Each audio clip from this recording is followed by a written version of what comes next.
उत्सवान आहे हे इतकं महाभयंकर आहे। जल्लाद, राक्षस, हैवान ह्या सगळ्याच्या पलीकडं ही घटना त्या ठिकाणी घडलेली आहे। आणि जे आमच्या जिल्ह्यातले नेते याच्यावरती 12 डिसेंबरला बोलताना हे प्रत्येक जिल्ह्यात घडतच असतं, हे राज्यामध्ये दुसऱ्या जिल्ह्यात घडलेलं नाही का, अशा प्रकारचं वक्तव्य म्हणजे यांची संवेदनशीलता ही पूर्णपणे त्या ठिकाणी संपलेली आपल्याला दिसली। आणि आता चार्जशीट बाहेर आल्याच्या नंतर जे 16 डिसेंबरला माझं भाषण होतं त्या भाषणामध्ये हे सगळे मुद्दे त्या ठिकाणी तंतोतंत बाहेर आलेले आहेत। त्याच्यामुळं आता तरी अजितदादांना म्हणजे अजून आता घटिका जवळ आली असं मला कळतंय, परंतु तरी सुद्धा अजूनही अजितदादांनी निर्णय बदलू नये आणि यांना राजीनामा त्या ठिकाणी द्यायला लावा। कारण यांच्या राजीनाम्यामुळं जे बळ आका आणि त्यांचे सहकारी जे संतोष देशमुखचा कशा पद्धतीने आणि तमाम महाराष्ट्रातल्या सगळ्या जनतेने मला वाटतं ते व्हिडिओज पाहिलेले आहेत। इतके भयानक व्हिडिओज आहेत ते बघितल्याच्या नंतर ज्याला हार्ट आहे तो प्रत्येक माणूस मला वाटतं काल रडला असेल। इतकं भयानक कृत्य या लोकांनी केलेले आहे। त्याच्यामुळं त्यांनी तातडीने आणि मी माननीय मुख्यमंत्री महोदयांचं या ठिकाणी आभार मानेल की या घटनेमध्ये 16 तारखेपासून मी ज्या ज्या मागण्या केल्या त्या प्रत्येक मागणीला सकारात्मक होकार त्यांनी दिलाय। मी जे जे पत्र दिलं त्या त्या पत्रावरती राज्याच्या मुख्यमंत्र्यांनी एंडोर्समेंट केली आणि आता माझा विश्वास आहे मुख्यमंत्री 100% यांचा राजीनामा आता घेतील। यांना राजीनामा घेऊन एकदा घरी पाठवावं अशा प्रकारची माझी विनंती आहे। पण तुम्ही जो उल्लेख डिसेंबरमध्ये तुमच्या भाषणात विधिमंडळात केलेला होता, ते दावे केलेले होते, चार्जशीट मधल्या फोटोमध्ये ते सत्य पाहायला मिळतंय। पोलिसांनी मात्र चुकीची माहिती दिली होती का त्यावेळी? हे पहा, मी स्वतः संपूर्ण माहिती घेतल्याशिवाय कुटुंबियांकडून त्या गावाकडून त्या गावातल्या आसपासच्या गावांकडून पूर्णपणे खरीखुरी माहिती घेऊनच मी बोलत होतो। मी हवेमध्ये अजिबात बोललेलो नाही। त्याच्यामुळं मला असं वाटतं की मी बोललेलं जसंच्या तसं तंतोतंत चार्जशीटमध्ये आले। कदाचित माझ्या बोलण्यामध्ये सुद्धा एखाद दोन शब्द राहिले असतील। मी शास्त्रशुद्ध लघुशंका शब्द वापरला होता एका मीडियाला बाईट देताना। लघुशंका नाही, तुम्ही फोटो जर बघितला तर 2 पाय आडवे लावून डायरेक्ट त्याच्या तोंडावरती काय करण्यात आलंय हे तुमचं तुम्हीच दाखवा। मग इतके भयानक हे लोक आहेत। या लोकांना आता लवकरात लवकर म्हणजे 3 महिन्यात 6 महिन्यात किंवा फार फार तर वर्षभराच्या आत यांना तात्काळ फाशी झाली पाहिजे। म्हणजे कोणतं कोर्ट म्हणतात ते फास्ट ट्रॅक। आणि माननीय मुख्यमंत्र्यांनी मला वाटतं याच्याबाबत सुद्धा सुतोवाच केलेलं आहे। मुख्यमंत्र्यांनी जो शब्द पहिल्यांदा मीडिया पुढे वापरला होता की मी यात कुणालाच सोडणार नाही, त्याप्रमाणे त्यांनी कुणालाच सोडलेलं नाही। आणि ही घटना ही खंडणीमुळे झालेली आहे आणि मी आरोप केलेला आहे त्याचं उत्तरही भविष्यात ते मंत्रिपदावर राहिले काय नाही राहिले काय त्यांना उत्तर द्यावं लागेल की सातपुडा बंगल्यावरती खंडणीच्या संदर्भात बैठक झाली होती का नाही याचं उत्तर मात्र धनंजय मुंडे यांना द्यावं लागेल। खंडणीच्या संदर्भामध्ये ही बैठक झाली आहे आणि खंडणीमुळे हत्या झाली आहे, तर आता मागणी अशी देखील होते की धनंजय मुंडेला देखील यामध्ये लगेच आता म्हणणार नाही, कारण मी SITचं मनापासून आभार मानेल की SITनं जे चार्जशीट दाखल केलेलं आहे त्या चार्जशीटमध्ये त्या चार्जशीटचे 32 पानं माझ्याकडे आहेत, 32-64 पानं माझ्याकडे आहेत। त्यातलं पहिलंही लाईन जी कोर्टाच्या पुढं मांडलेली आहे ती सप्लिमेंटरी चार्जशीट याच्यामध्ये आम्ही दाखल करणार अशा पद्धतीचा हक्क SITनं अबाधित ठेवलेला आहे। माझं म्हणणं आहे SITने आणखी पुढचा तपास करावा आणि धनंजय देशमुख, मसाजोकर आणि त्यांचं कुटुंब या सगळ्यांनी ज्या मागण्या केलेल्या आहेत जवळपास 7 मागण्याचं पत्र मी माननीय मुख्यमंत्र्यांना दिले। त्यातली एक मागणी मंजूर झालेली इतर ज्या 6 मागण्या आहेत त्याच्या बाबतीमध्ये तपास झाला पाहिजे। आणि एक बाब माननीय मुख्यमंत्री आणि मला माहिती आहे की त्याच्यामध्ये काही लोकांच्या ॲडिशनल त्यांच्याकडनं हे काम करून घ्यायचं आहे, ते सुद्धा लवकरात लवकर करावं। आणि उर्वरित राहिलेले जे आरोपी आहेत मग ते डॉक्टर वाय भाषे असेल, अजून बरेच लोक आहेत, त्यांचे महाराजा, राजा, प्रधान असे बरेच नावं आहेत। आणि एवढं सगळं करून सुद्धा कोणत्या भाषामध्ये यांचे लोक बोलतात ते जरा गंमत बघा। काल एक जणाचं फेसबुक लाईव्ह पाहिलं, जर धनंजय मुंडे यांचा राजीनामा घेतला तर मंत्रालयाला घेराव घालू। वारे पठ्ठे, अरे बाबा तुमच्या जवळच्या माणसांनी काय केलंय? आणि हे मी नाही, पंकजाताई मुंडे म्हणालेले आहेत। कुठल्या तर सावरगावच्या भक्तिगडावर की वाल्मिक अण्णाशिवाय धनंजय मुंडे यांचं पानही हलत नाही, तर संतोष देशमुखच्या खुनाचं पान धनंजय मुंडेंच्या परस्पर कसं हल्लं, हा माझा सवाल। अण्णा, एक दुसरा गोष्ट महत्त्वाचा होती की एकंदरीतच तर सह आरोपी म्हणून ज्या प्रकारे मागणी होते धनंजय मुंडेच्या, आज पायऱ्यांवर आंदोलन केलं जाऊ शकतं। तुम्ही मुख्यमंत्र्यांची भेट घेणार आहात, तुम्ही सुद्धा पायऱ्यांवर आंदोलनाला बसणार आहात? मी पायऱ्यांवर आंदोलनाला मी कसा बसू शकतो? मी सत्ताधारी पक्षाचा आहे आणि मला माझ्या मुख्यमंत्र्यांबद्दल मी ज्या मागण्या केल्या त्या प्रत्येक मागणीला सकारात्मक होकार त्यांनी दिलाय। मी जे पत्र दिलं त्या पत्रावरती राज्याच्या मुख्यमंत्र्यांनी एंडोर्समेंट केली। आणि आता माझा विश्वास आहे मुख्यमंत्री 100% यांचा राजीनामा आता घेतील। यांना राजीनामा घेऊन एकदा घरी पाठवावं अशा प्रकारची माझी विनंती आहे। पण अण्णा, तुम्ही जो उल्लेख डिसेंबरमध्ये तुमच्या भाषणात विधिमंडळात केलेला होता, ते दावे केलेले होते, चार्जशीटमधल्या फोटोमध्ये ते सत्य पाहायला मिळतंय। पोलिसांनी मात्र चुकीची माहिती दिली होती का त्यावेळी? हे पहा, मी स्वतः संपूर्ण माहिती घेतल्याशिवाय कुटुंबियांकडून, त्या गावाकडून, त्या गावातल्या आसपासच्या गावांकडून पूर्णपणे खरी माहिती घेऊनच मी बोलत होतो। मी हवेमध्ये अजिबात बोललेलो नाही। त्याच्यामुळं मला असं वाटतं की मी बोललेलं जसंच्या तसं तंतोतंत चार्जशीटमध्ये आले। कदाचित माझ्या बोलण्यामध्ये सुद्धा एखाद 2 शब्द राहिले असतील। मी शास्त्रशुद्ध लघुशंका शब्द वापरला होता एका मीडियाला बाईट देताना। लघुशंका नाही, तुम्ही फोटो जर बघितला तर 2 पाय आडवे लावून डायरेक्ट त्याच्या तोंडावरती काय करण्यात आलंय हे तुमचं तुम्हीच दाखवा। मग इतके भयानक हे लोक आहेत। या लोकांना आता लवकरात लवकर म्हणजे 3 महिन्यात, 6 महिन्यात किंवा फार तर वर्षभराच्या आत यांना तात्काळ फाशी झाली पाहिजे। म्हणजे कोणतं कोर्ट म्हणतात ते फास्ट ट्रॅक। आणि माननीय मुख्यमंत्र्यांनी मला वाटतं याच्याबाबत सुद्धा सुतोवाच केलेलं आहे। मुख्यमंत्र्यांनी जो शब्द पहिल्यांदा मीडिया पुढे वापरला होता की मी यात कुणालाच सोडणार नाही, त्याप्रमाणे त्यांनी कुणालाच सोडलेलं नाही। आणि ही घटना ही खंडणीमुळे झालेली आहे आणि मी आरोप केलेला आहे, त्याचं उत्तरही भविष्यात ते मंत्रिपदावर राहिले काय नाही राहिले काय त्यांना उत्तर द्यावं लागेल की सातपुडा बंगल्यावरती खंडणीच्या संदर्भात बैठक झाली होती का नाही, याचं उत्तर मात्र धनंजय मुंडे यांना द्यावं लागेल।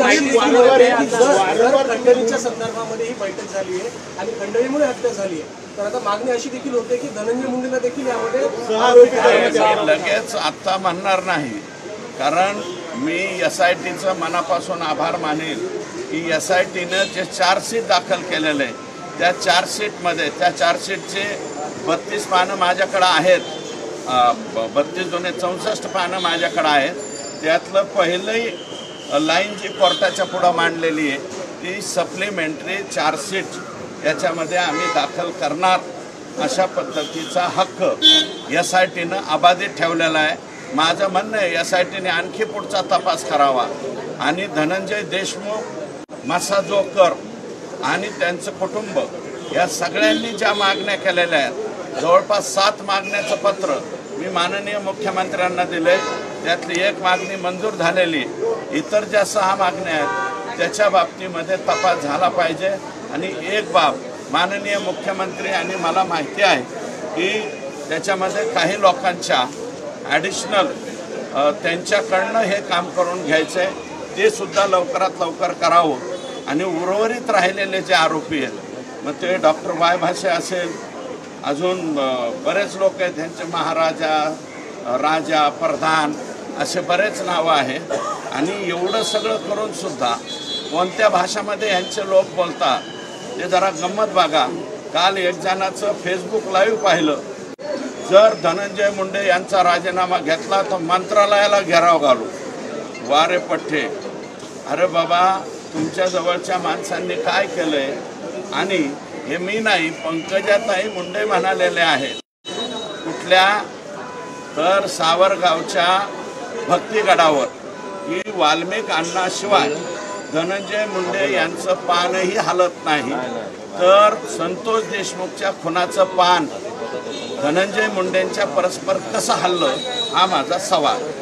आता एक दुसरा गोष्ट महत्त्वाचा होती की एकंदरीतच तर सह आरोपी म्हणून ज्या प्रकारे मागणी होते धनंजय मुंडेची, आज विरोधकांकडून पायऱ्यांवर आंदोलन केलं जाऊ शकतं. तुम्ही मुख्यमंत्र्यांची भेट घेणार आहात की तुम्ही सुद्धा पायऱ्यांवर आंदोलनाला बसणार आहात? मी पायऱ्यांवर आंदोलनाला मी कसा बसू शकतो? मी सत्ताधारी पक्षाचा आहे आणि मला माझ्या मुख्यमंत्र्यांबद्दल विश्वास आहे. मला पायऱ्यावर आणि इकडे तिकडे बसण्याची काय गरज? मी डायरेक्ट मुख्यमंत्र्यांकडे जाईल आणि मुख्यमंत्री सकारात्मक आहेत ना. मुख्यमंत्र्यांनी कोणती गोष्ट टाळली? मौका 300, 101, 101, ॲट्रॉसिटी. आणि त्याच्यानंतर जे घटना तिथं घडलेली आहे त्या प्रत्येक घटनेमध्ये मुख्यमंत्र्यांनी पॉझिटिव्ह बाजू ही लावून धरलेली आहे. त्याच्यामुळं मला पायऱ्यांवर कोण पायऱ्यावर बसतं याच्याबद्दल मला, तो विरोधी पक्षाचा अधिकार आहे, ते विरोधी पक्ष बसेल, पण मी पायऱ्यांवरती बसणार नाही. अण्णा, थोड्याच वेळात धनंजय मुंडे मुख्यमंत्र्यांकडे राजीनामा सुपूर्द करतील अशी आता बातमी समोर येते. नाही, तुमच्या तोंडात एक पोतं साखर पडो, लवकरात लवकर त्यांचा राजीनामा हो, कारण हे सगळं त्यांच्या आधारानं झालेलं आहे, हे कोणाचाही नाही. हमारे पीछे आका आहे आणि आकापेक्षा एक मोठा आका आहे. ही जी गुर्मी ह्या लोकांच्या मनामध्ये होती त्याच्यामुळं हे झालंय. म्हणून जर अर्ध्या तासामध्ये त्यांचा राजीनाम्याचं कांडकं पडलं तर एक पोतं मी कोणत्या तरी कारखान्याहून मागून घेऊन तुमच्या तोंडामध्ये टाकतो. पंकजा मुंडे या संपूर्ण प्रकरणावर बोलत नाहीये. त्यांना प्रश्न विचारल्यावर ते सांगतात की आपण मला विचारलं. माझी मीडियाला विनम्र विनंती आहे की आमच्या पंकजाताईंना पर्यावरण विभागाची जबाबदारी राज्य सरकारने दिली. संपूर्ण देशामध्ये सुद्धा त्यांना पर्यावरणाचं बघावं लागतं, पूर्ण जगामध्ये पर्यावरणाचं त्यांना पाहावं लागतं. त्याच्यामुळं तुम्ही बीड जिल्ह्याचे प्रश्न त्यांना विचारित जाऊ नका, कारण त्या बीड जिल्ह्याबद्दल त्यांना काहीही सोयरसुतक राहिलेलं नाही. इथून पुढं त्यांना प्रश्न विचारायचे असतील तर डोनाल्ड ट्रम्प, बायडन, त्याच्यानंतर पुतीन, गाझापट्टी, डेन्मार्क, जर्मनी आणि अजून इतर तत्सम देशाबद्दल तिथलं हवामान वातावरण कसं आहे याच्यावरतीच प्रश्न विचारित जा. इतकी दुर्दैवी घटना घडलेली आहे. आणि पंकजाताईंना माझी विनंती आहे, किमान आता 3 महिने होत आले, आता तरी त्यांच्या कुटुंबाला भेटून या. कोण आहे धनंजय देशमुख? कोण आहे संतोष देशमुख? भारतीय जनता पार्टीचा तुमचा स्वतःचा बूथ प्रमुख आहे. कालच्या लोकसभेच्या निवडणुकीतला बूथ प्रमुख आहे. धनंजय एका बूथवर थांबलाय आणि संतोष देशमुख एका बूथवर थांबलाय. किमान आपल्या स्वतःच्या बूथ प्रमुखाच्या बाबतीत तरी इतकं असंवेदनशील वक्तव्य त्यांच्याकडून होईल असं मला वाटलं नव्हतं. त्या पुण्यामध्ये म्हणतात की बीड जिल्ह्याचे काय प्रश्न विचारतात, पुण्याचे प्रश्न विचारा. मग त्याच्यापेक्षा मी म्हणतो त्यांना बीड जिल्ह्याचंच नाही, राज्याचे आणि देशाचे सुद्धा विचारू नका. इंटरनॅशनल त्यांची कॅटेगरी झालेली आहे. इंटरनॅशनल प्रश्न त्यांना विचारायचे. प्रश्न घेतो. एकंदरीत काल हे फोटो व्हायरल झाल्यानंतर देशमुख यांचे बंधू जे आहेत ते उत्साह रडताना पाहायला मिळाले. ढसा रडाल ना, कोणतं माणूस नाही. मी बी रडलो रात्री. मी काल मीडियाच्या पुढे आलो नाही. मला कालही धाकधूक होती की एवढं सगळं पुढे आल्याच्या नंतर सुद्धा हे लोक निर्णय घेतात का नाही? अजितदादा निर्णय घेतात का नाही? अजितदादा अजूनही पाया पडून विनंती आहे, हात जोडून पाया पडून विनंती आहे माझी. अजितदादा, तुमचा पक्ष हा जनतेच्या मनामध्ये क्लीन बोल्ड होत चाललेला आहे.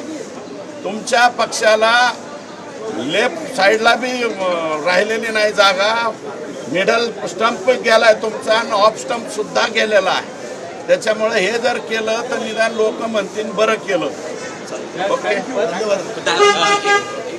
प्रश्न असा आहे की एकूणच सातत्याने धनंजय मुंडेंवर आरोप करतायत.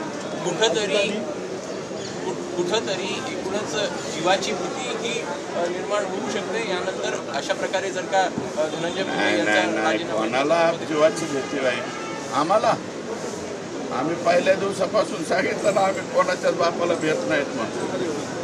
कशाचं जीवन कशाचं काय? बरं जाऊ द्या ना, जीव घेऊ द्या. हे असे जीव अजून किती जाऊन द्यायचे? यांना मंत्रिपदावर ठेवून एक संतोष देशमुखने भागलं नाही का? त्यांचे लोक काय बोलतायत, त्यांचे समर्थक लोक काय बोलतायत?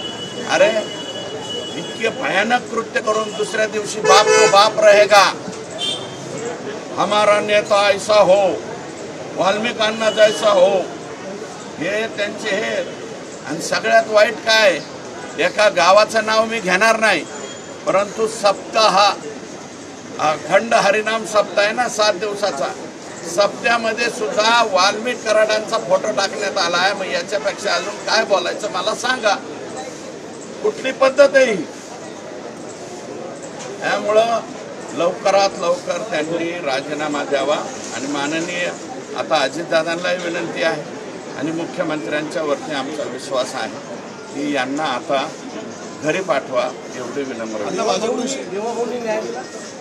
देवा भाऊच न्याय देणार. या प्रकरणाला पहिल्या क्षणापासून, अगदी पहिल्या घटनेपासून जर न्याय कोणी दिला असेल, जर आधार कोणी दिला असेल तर तो आदरणीय देवेंद्र फडणवीस साहेबांनी दिला. देवेंद्र फडणवीस साहेबांनी जे पहिल्या दिवशी बोलले, मी कुणालाच सोडणार नाही, त्याच्यावरती ते ठाम आहेत. त्याच्यामुळे आम्ही त्यांचा आभार मानतो. माझ्याकडून शेवटचा प्रश्न, एकंदरीत आता या चार्जशीट फाईल केल्यामध्ये 3 एप्रिलला पॅनल काम करत होत्या न्यायालयाने समिती. नाही, ज्युडिशियल इन्क्वायरी अजून व्हायची. आणि मला हेच विचारायचं आहे, जर एवढा दबाव निर्माण झाल्यानंतर जी चार्जशीट फाईल झालेली आहे, तर आता तुम्हाला वाटत नाही का बीडमध्ये अन्यही काही मिसिंग केसेस आहेत जे अद्याप बेपत्ता आहेत? आता लोक पुढे येतील. जोपर्यंत हे त्या पदावर होते, म्हणजे अजून गेलेले नाहीत, ते अजून आहेत, पण ते गेल्याच्या नंतर जे लोकांना मारलेलं आहे, या मसाजोगपासून 7 किलोमीटर अंतरावर एका चर्मकार समाजाच्या माणसाला संतोष देशमुख सारखंच मारलेलं आहे, पण त्यांनी फिर्याद सुद्धा या लोकांच्या भीतीमुळे दाखल केलेलं आहे. ते आम्ही, माझं आणि धनंजयचं बोलणं झालं आहे, आम्ही सगळे लोक आणि चर्मकार समाज बांधव जिल्ह्यातले जे असतील त्या सगळ्यांना, आणि वाटल्यास मायक्रो ओबीसी सुद्धा सगळे गोळा करून त्याच्याकडे जाऊ, त्याला विनंती करू की तुझा गुन्हा दाखल कर. असे अनेक आहे. महादेव मुंडे अजून सापडला नाही, 16 महिने. महादेव मुंडेचे मारेकरी कोण? आकाच्या मुलाच्या इर्द गिर्द फिरणारे लोक हे आकाचे म्हणजे महादेव मुंडेचे मारेकरी आहेत. महादेव मुंडे सारखा 38 वर्षाचा पोरगा संध्याकाळी 8 वाजता गळा चिरून मारला जातो, त्याचे डोळे फोडले जातात. इतकं बिभत्सवानं त्याचा मृत्यू झालेला आहे. त्याची सुद्धा अजून चौकशी झालेली नाही. आता त्याची चौकशी होईल. राख्यातले वाळू माफिया, वाळूतले वाळू माफिया आणि माननीय मुख्यमंत्र्यांना, उपमुख्यमंत्र्यांना आम्ही विनंती करणार आहे की बिंदू नामावली काटेकोरपणे बीड जिल्ह्यामध्ये पाळावी आणि जेलमध्ये सुद्धा पाळावी.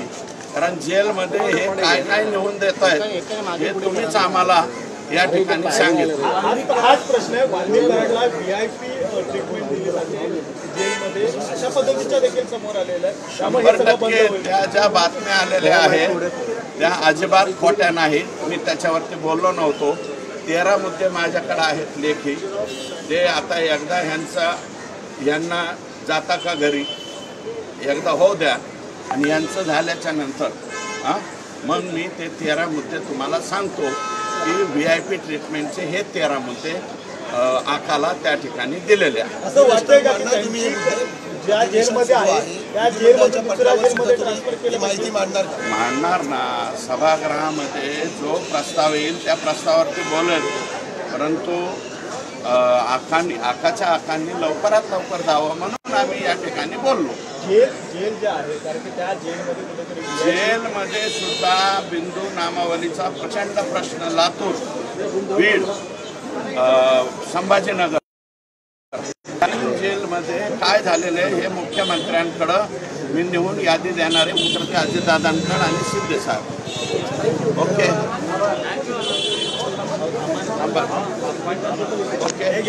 ओके आता बस, आता डायरेक्ट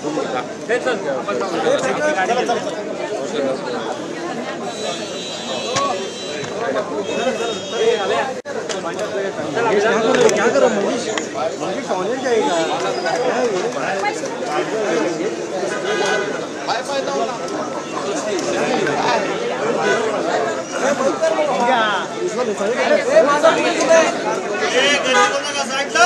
काय